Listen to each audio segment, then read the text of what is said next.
Hello and welcome to the F1 News Zone, the show where we take you through the biggest stories in Formula 1 right now. We're currently gearing up to get ready for the Las Vegas Grand Prix weekend, but which stories have we been covering in the meantime? This week we asked whether Sir Lewis Hamilton's F1 star is fading, whether the F1 media should apologise to Sergio Perez, and why Daniel Ricciardo never gave up on his F1 dream until the very end. All that and a whole lot more in today's show. Let's dive in. Oh, here's an interesting one. So, not too surprised in all honesty that Bernie Ecclestone's been in the media recently with us being in Brazil, and that's where he lives these days, just giving his bold takes on Formula 1. Some say bold, other people say stupid. I'll let you guys decide that. But interestingly, Mr. Wolff, the big bad wolf himself, Toto Wolff, is agreeing with him about Sir Lewis Hamilton. Let's have a look at this. Full article on the F1Chronicle.com, guys. I'm sure this isn't going to annoy anybody, but let's have a look. Bernie Ecclestone doubts Lewis Hamilton will ever add a record 8th Drivers' World title to his tally. Although the 39-year-old's decision to switch to Ferrari next year caught Toto Wolff by surprise, the Mercedes boss admits it also helps Mercedes, because it avoids the moment where we need to tell the sport's most iconic driver that we want to stop, the Austrian told the new book Inside Mercedes F1 Life in their Fast Lane. We're in a sport where cognitive sharpness is extremely important. I like the situation Wolff, who is replacing Hamilton with 18-year-old protege Kimi Antonelli, added. Football managers like Sir Alex Ferguson or Pep Guardiola, they anticipated it in the performance of their top stars and brought in junior players that drove the team for the next years. Yes, I mean there's more to it than that. It's a team sport in terms of there being several players on the pitch in terms of football, but in F1 it's the one person in the car, obviously a massive team behind them in the garage and back at base. But I see what he's saying. Here. I get the comparison. Indeed, Hamilton has notably struggled alongside teammate George Russell in the new ground effect era starting in 22, and the last time out in Brazil he even hinted at that he'd prefer a holiday over finishing the actual season. And former F1 Supremo Ecclestone doubts Hamilton will shine in red next year. I believe he won't, the Britain told Daily Mail. I should spit probably after saying that name, but yeah. When asked if he thinks Hamilton can race past his and Michael Schumacher's joint record of 7 Drivers' World titles, I don't think it will be easy for Lewis, especially in that team. They will back Charles Leclerc, said Ecclestone. He's quick and has grown up there. They won't dump him for anyone. I mean, to an extent, that's fair. But to count Hamilton out like that's a bit strong, I'd say. However, from a money-making perspective, Ecclestone thinks Hamilton was wise to accept Ferrari's advances. He couldn't exist any longer at Mercedes, he said. Either he's given up with them, or they have given up with him. They won't do much to keeping him, so he's better off going.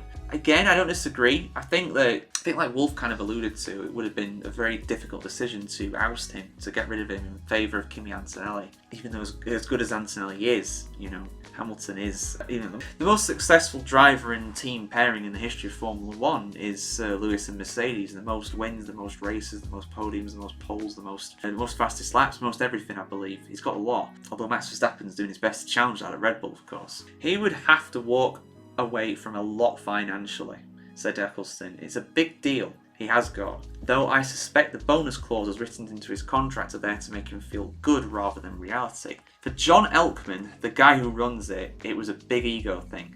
He thought he had captured the best guy the world had ever seen. If Lewis is fading, which I don't like to see, he should go away and do something else and do a good job at it. I mean, there are some people who share Bernie Ecclestone's opinions. I mean, some people in my comment section, on the F1Chronicle.com, do go along with that, and that is an opinion that people have. I personally don't agree with it. I see why people think that. For me, Hamilton still has something to offer. Would people say that Fernando Alonso has nothing to offer at Aston Martin? Yeah, some people would say that. But again, I think he's still got something to offer. And I feel like there's a few factors at play here. I feel like, especially this year, because Ecclestone's right when he's saying that, Hamilton, I think, has struggled to adapt to the new cars. I see where he's coming from with that, I do. But I would say that Mercedes have struggled even more to adapt to the cars. And let's not forget, Hamilton has won 2 races this year. In particular, that race at the British Grand Prix, he was incredible. He was back to his best there, and that really, really showed how talented of a driver he is and how he deserves to still be in Formula 1. So saying that the guy is fading is one thing. Is he as good as he was in 2021? Don't know. Hard to say, impossible to say, but he might be. Now there's some other factors here, and I've said this in a few videos before, but another factor to all this as well is that at the start of the year, before we even turned a wheel in pre-season testing, it was certainly before the first race of the season, Hamilton announced to the world and also to Mercedes that he's leaving, he's going. So at that point, Mercedes' attention when it comes to upgrading the car, to making the car as fast as possible, will have been geared towards George Russell. And because of that, the different driving styles, Russell probably, that explains why in general, Russell, especially recently, since the summer break, has been better than him. He's been better than him overall, There's no doubt in that. But I feel like the car is set up around George Russell now. Now, in the past, it might have been the case that it was set up around Hamilton. In fact, I'd wager in 22 and 23, it probably was. But Hamilton still did a really good job in those seasons overall. I believe he beat George Russell in the Drivers' Championship fair and square in both those years. The difference now is that Hamilton's leaving. That's no longer his team. For now, that's George Russell's team. Now, Kimi might take that mantle from him eventually, who knows? But right now, that car is set up to work around George. Simple as that. Now, getting on to Ferrari. Let's reflect on that. Let's look forward to that as well, because do Ferrari set the car up around Sir Lewis Hamilton? I think he's probably right when he says no.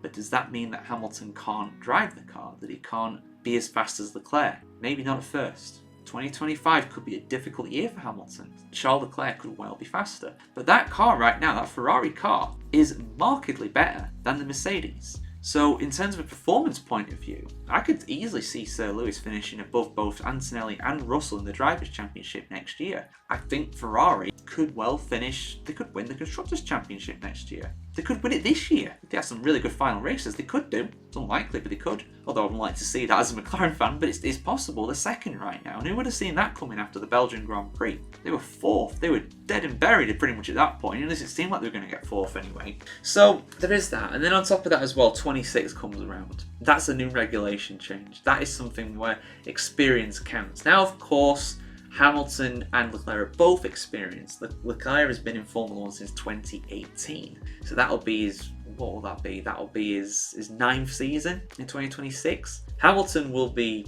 in his 20th season.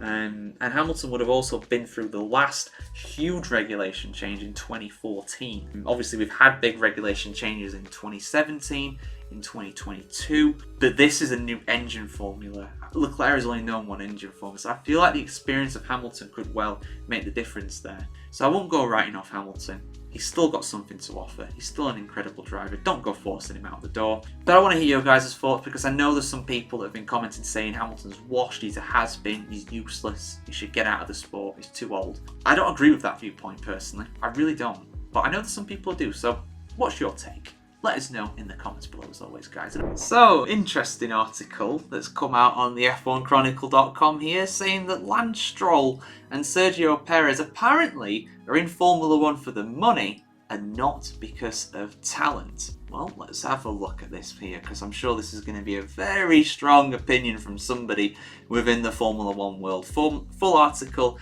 on the F1 Chronicle as always, guys. So, 2 F1 drivers are surviving in the sport for reasons of money rather than talent, prominent pundits suspect. Lance Stroll has contested well over 160 Grand Prix for teams either funded or owned by his billionaire father Lawrence, including Williams, Racing Point, and now Aston Martin. The now 26-year-old has had scores of critics over those years, but they were arguably the loudest after the recent Brazilian Grand Prix, when Stroll spun and then beached his green car in the gravel trap on the formation lap. And that was all after the mechanics at Aston Martin slaved away after qualifying to fix his car.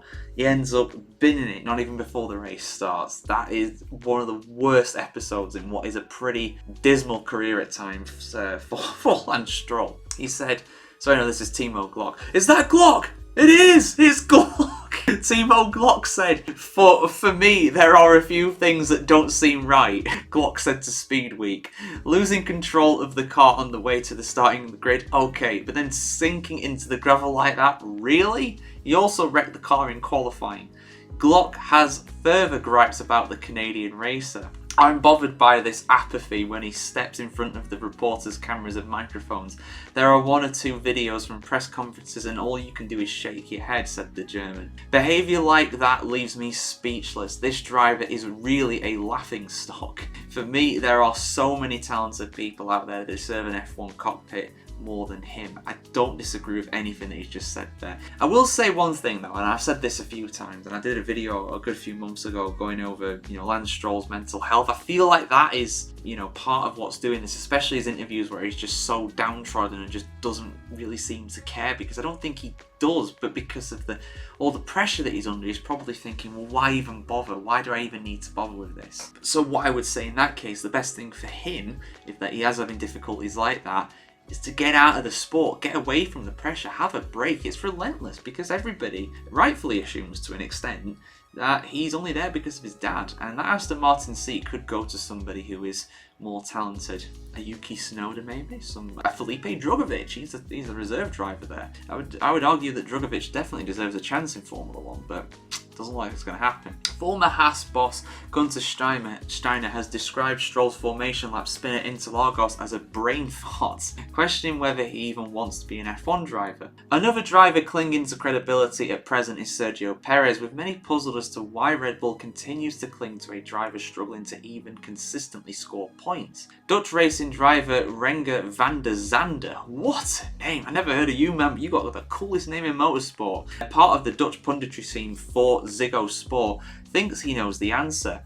I heard through the grapevine that Perez's sponsor has set up a TV programme or series where it is quite important that Sergio Perez is in F1 with Red Bull next year. That's one of the reasons why they are still persisting with him. There is also a rumour going around that the current TV series in Latin America for Disney Plus that Sergio Perez is part of the reason they don't want the guy that's the centre of this series to no longer be in F1. And I've also heard rumours as well that Carlos Slim basically ponies up whatever the difference is in the Constructors' Championship that Red Bull lose out by not winning. So for example, for this season, if they finish third, Carlos Slim will make up the financial difference between third and first and pay it to Red Bull. Allegedly, and that is all a rumour, that is all unconfirmed, but that's just what I've heard through my grapevine personally. Former F1 Supremo Bernie Ecclestone is among those that thinks that Red Bull should already have ousted the struggling Mexican.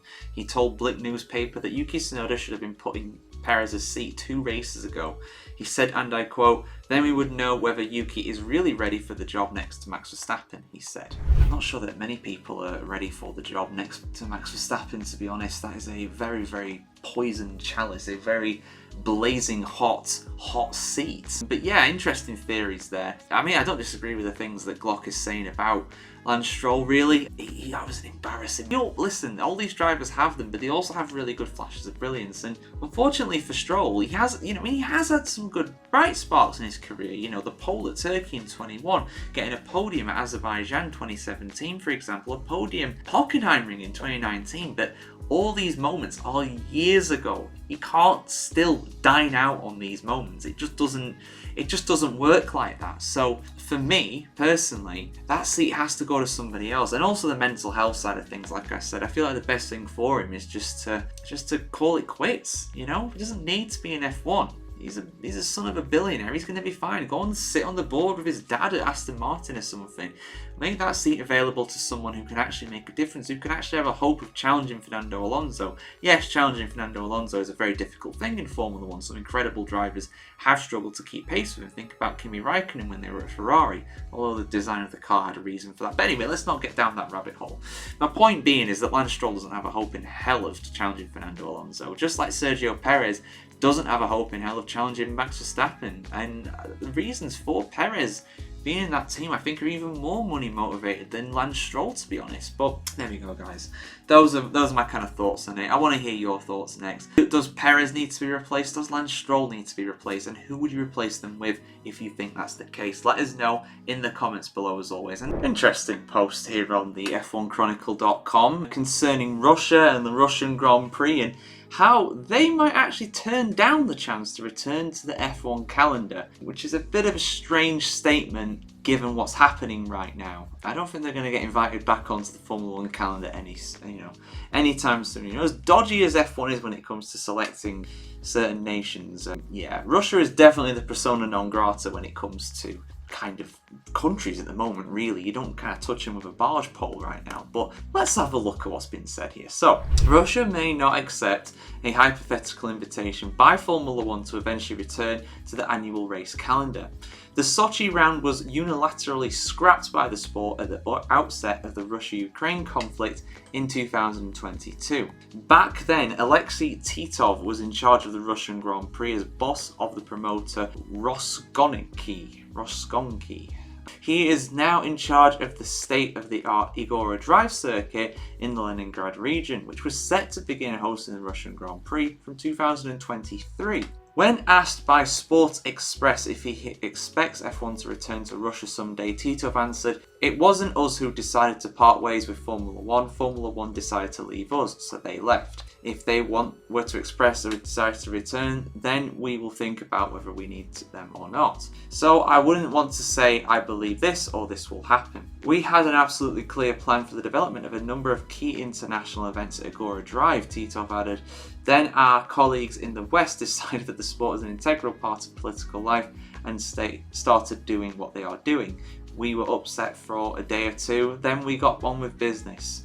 The motorsport community in Russia has many, many opportunities to develop." Yeah, it doesn't sound like he's bitter at all really there, does it? No, not at all. Indeed, since F1 departed Russia, the SMP racing organisation set up a Russian Formula 4 series with the latest specification of single-seaters. "We are not suffering at Agora Drive either," Titov insisted. "We buy a lot of foreign equipment for the track. There are no problems, so we engaged in self-development. Obviously, international sporting competitions would fuel additional interest, but since there are not there now, we are fueling the public's interest in other areas. I want to note that even before Russian motorsport was based not on Formula One, but on our own characteristics." Right, so I mean, for what it's worth, I mean, this is a hypothetical, it's not going to happen anytime soon. For what it's worth, I think F1 would go back to Russia if, when this conflict is resolved, when this conflict ends in Russia and Ukraine. That is not going to happen for a long time, though. And before people say, "Oh, how could they go back to Russia after what happened?" Come on, it's F1. We race not for one, we don't race as one, we race for the money. That is Formula One. If Russia pays its way onto the calendar, they got a spot on the calendar. All they have to do is just, not be attacking other countries and engaging in special military operations that are definitely not wars. Oh no.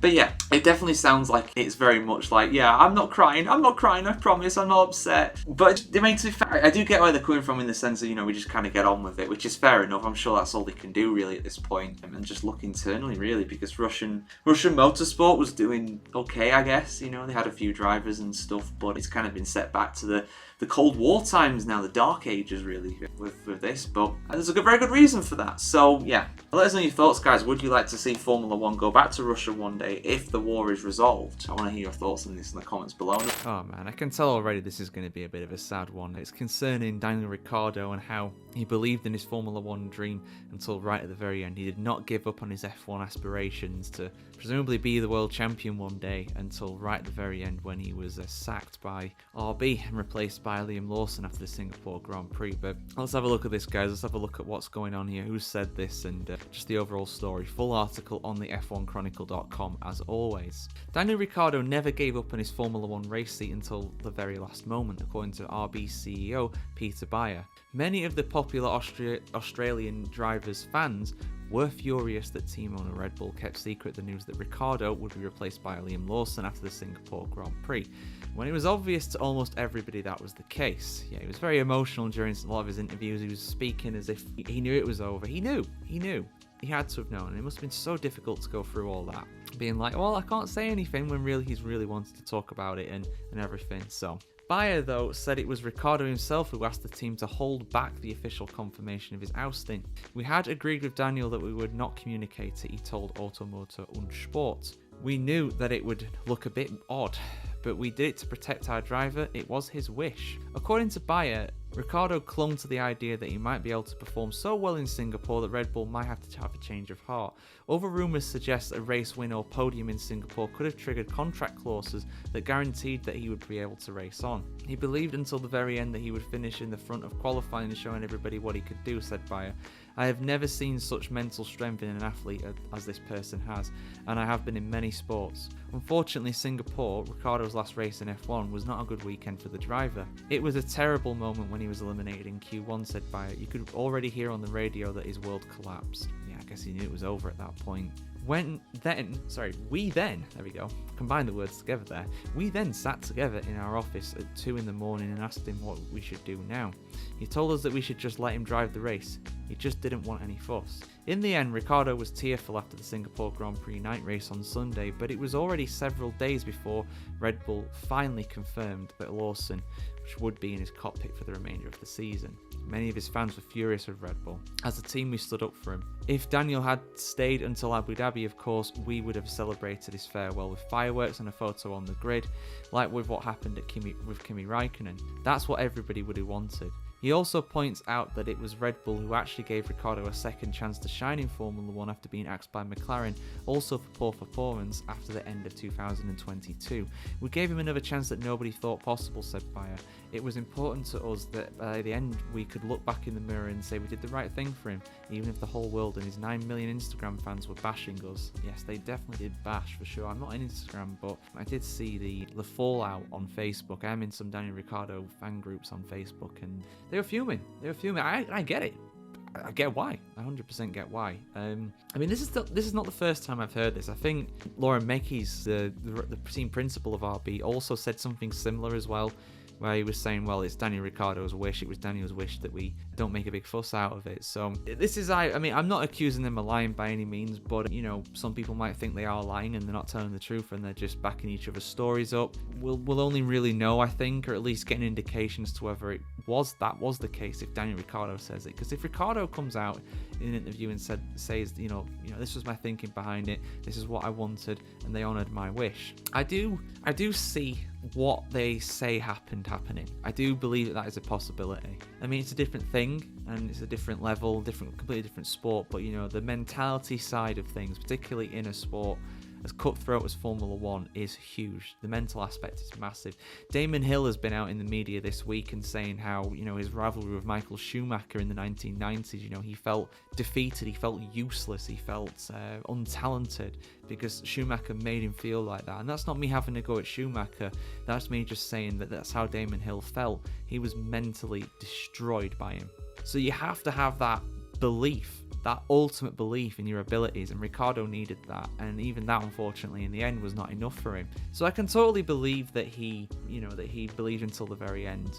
I totally believe that. Whether it was his wish or not to, you know, air the fact that he was going to, you know, have to be stepping aside for Liam Lawson the remainder of the season, that is another matter, and I am really on the fence as to whether that is the case. I can see it being the case, but I still think, personally, if I had to choose, you know, gun to my head or whatever, I would say that probably it wasn't his choice. But what isn't in any doubt for me is I think if he did make that choice, and it was his choice to not talk about it in the media, I think he definitely regretted that decision. And he stuck by it, if that is the case, but I think he definitely regretted that decision as well because he was distraught. It was very hard. And I'm someone who likes Ricciardo as well. I've criticised him a lot, but I do like him as a driver. He was my favourite driver in F1 for a long time. Just such an incredible character. And I hope, with the greatest respect to him, he stays away from Formula 1 because he's had his chance. He's had a second chance that Red Bull provided him with both chances. They brought him into F1 in the first place. They brought him back. You know, credit where it's due, they did that. You could also argue they sacked him this time as well, but so did McLaren, like Bayer rightfully points out. So, yeah, it's sad, but his time is over. He had his shot, he had 2 shots, which is 2 more shots than a lot of drivers get. Look at Felipe Drugovich, look at Teo Pourchaire. You know, not everybody who does well in the junior categories is able to make it to F1. It's brutal, it's cutthroat. So, yeah, those are my kind of thoughts on it, guys. What do you think? Do you think Daniel Ricciardo had any say in how that news was broken? Let us know your thoughts in the comments below. So, interesting article here concerning Sergio Perez, and specifically his father, Papa Perez, Antonio Perez, and him basically saying, look, you guys did my boy dirty. I want you to apologise. So, sorry, I guess. But let's have a look at what he's wanting the media to apologise for, and anybody specifically he's wanting to get an apology out of. Full article here on the F1Chronicle.com, guys. Sergio Perez and his father have renewed their criticism of the rampant rumours that have marred the Mexicans' 2024 season. Despite signing a new contract for 2025 earlier this season, the 34-year-old has struggled alongside Max Verstappen at Red Bull, ramping up speculation that he will be replaced. One of the latest rumours was that he would announce his retirement at the recent Mexican Grand Prix. The media said that in Mexico he would be saying goodbye. Perez's father, politician Antonio Perez Garibay, told Spanish-language ESPN rating podcast. They should now at least apologise, he said. Although team advisor Dr. Helmut Marko is still saying Red Bull will renew Perez's position after the Abu Dhabi season finale, the Mexican driver said he has dealt with the rumours with humour. He has. I mean, he put a meme up, didn't he, of being like, I'm not leaving, like Wolf of Wall Street style. I'm not leaving. I already laugh at everything the media, come up with, everything they talk about, Sergio Perez said. I'm not talking about everyone because there are professional journalists too, but it's hard for a sportsman to understand. Everyone can have a bad race or make a bad decision, but in the European media there is an excess of unprofessionalism.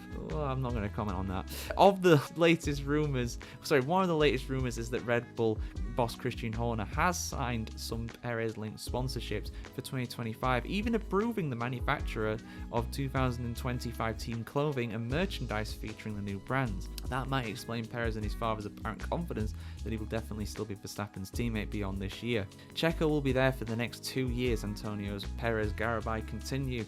He said that, if given the opportunity, he plans to retire with Red Bull. It is the most professional team at the moment, the world champion team, he said. They are doing what is necessary to improve, not only with Checo's car, but with Max Verstappen's car too.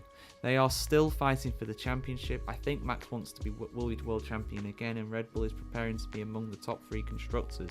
The restructuring will then come at the end of the year. Yeah, of course, massive staff turnover at Red Bull, Newey leaving, Wheatley leaving, and some other people high up the senior management leaving as well, and people like Hannah Schmidt, they're going to all be further up. You know, they're going to replace the people that have departed. There's a lot of turmoil for Red Bull off the track. I mean, listen, this is the thing with the media, man. It's a hard one to say, because I am just as guilty in a sense as some of the other media, I suppose, just going off the very principle of things. But I report these stories, I talk to you guys about them, and I give my honest thoughts about them. And, you know, I'm sure if Perez heard everything I had to say about him, he wouldn't like it, because a lot of it's very critical.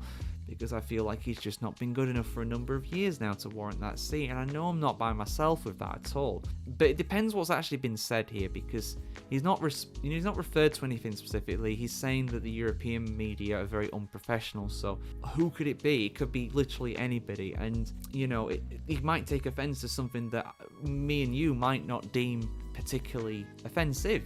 But there might be something outwardly offensive. It's like, you know what? I don't really care. I'm brushing it off. I'm sending a meme back to that, you know, that sort of thing. There are lines and stuff. There are lines you don't want to cross with things like this, and I don't want to speculate on what he's specifically referring to here. But yeah, I feel like if they've gone into the territory of saying, you know, this guy is going to be replaced, we've got authority, you know, it's going to happen, he's not good enough, and all this and that, then, you know, if they've actually come out and said like this is happening 100%, and it's not happened, obviously, it's not going to happen, then yeah, maybe they should apologise for that. But with the greatest respect to Antonio Papa Perez, I don't think they're going to apologise. That's not how the media work. You would have to threaten to sue them to get them to do anything like that. That's just the way they are. That's just the way the media is. But let us know what you think about this in the comments below, guys. Has the speculation gone too far with Perez? I mean, I'm reporting on this every week because it's in the news, you know. If it wasn't in the news, I wouldn't report on it. That's how it works here. But yeah, let us know your thoughts in the comments below. Do you think they should apologise? Indeed. Do you think it's gone too far? Do you think they should apologise for what they've said and done? Let us know your thoughts in the comments below. And of course, keep it subscribed to the F1Chronicle.com to see much more content on the world of Formula 1 just like this. Like, share, comment, subscribe, ring the bell. See you soon, guys. Have a good one.